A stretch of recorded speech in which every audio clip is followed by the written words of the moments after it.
Deep in the jungles that is San Francisco State University, you'll find the Swamp, located in Don Nasser Family Plaza, where you'll find a pack of hungry gators. Come on, let's take a trip and see if we can find any.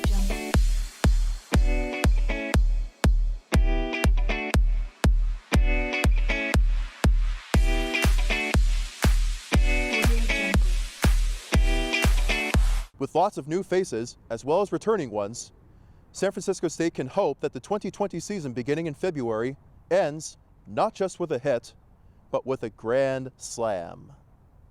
Beyond the thick layer of trees right behind me, you'll find Cox Stadium, a venue that was once used exclusively for San Francisco State football. Even though the program folded decades ago, former players look back fondly at the memories associated with here. They say if you listen carefully, you might be able to hear San Francisco State football's history right here within the confines of Cox Stadium. Speaking of history, every year San Francisco State football tries to honor its former players in order to make sure they remain right where they belong. It may sound incredibly far-fetched, but there was a time where Cox Stadium was known for this. Now, all former memories from San Francisco State football are brought to Seven Hills Conference Center, where every year a banquet is held in order to celebrate old friends and new that were associated with this program. We cover the gamut in terms of eras, in terms of positions, and really in terms of the relationship with San Francisco State football. Don McPhail was a twice all-conference quarterback for San Francisco State in the 60s. I met up with him to find out a little bit about the banquet's history and who started it. We've been holding these banquets essentially since the 70s, inducting great players into the Hall of Fame for San Francisco State football. And the first person who started this was Dick Boyd, a former player and a former coach. And he ran it for about 10 years. Then it was taken over by two other great players, Neil Laughlin and Ted True. McPhail says that out of the 20 players vying for a roster spot in the SF State Hall of Fame, 9 made the final cut in the end.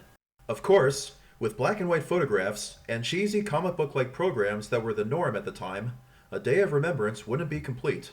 I asked McPhail what the big difference was between his playing days and the present. Back in my days, the quarterback got to call the plays, and that was a great, good part of being a quarterback, because you got to control the flow of the game and who got the ball, and down and distance became very important, all those things. The big difference from San Francisco State's standpoint was the passing game. We might throw 20 passes a game. Nowadays, you might throw 60 or 70 passes a game. And after all is said and done, it's safe to say that, just like the much-beloved movie, there's no place like home. From San Francisco State, I'm David Griffith, SF State Sports. I mean, life is hard. There's always going to be like hard moments, but you always have to fight them.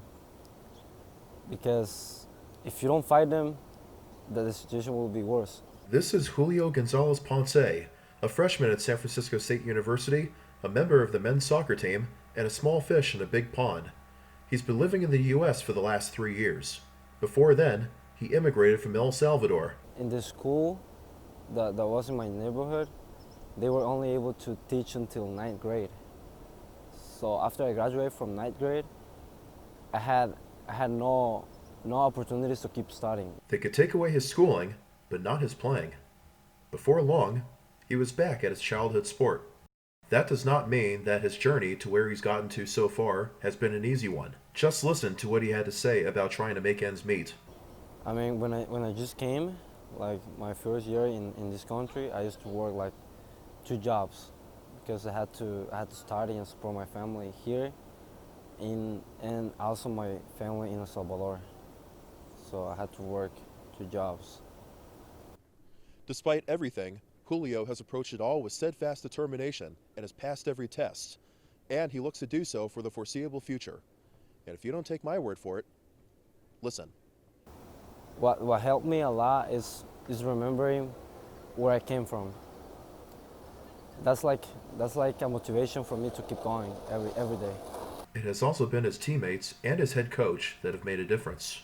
The coach and everyone in the soccer team, they make me feel like I'm in my family, you know, like They made me feel very good. He always is spending or on me, like he's always asking me what do I need, what if I need help with something, and he always provide me that help.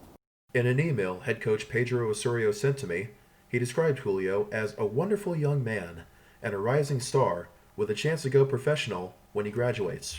For now, my goal is to get better, to get even better, to improve myself. This is a new level for me, but I'm trying my best to get better, to improve myself with everything, and we'll see later. The former member of the SF Glens has gotten a real kick out of life so far, and he has all of the support one could ask for. From San Francisco State, I am David Griffith, SF State Sports.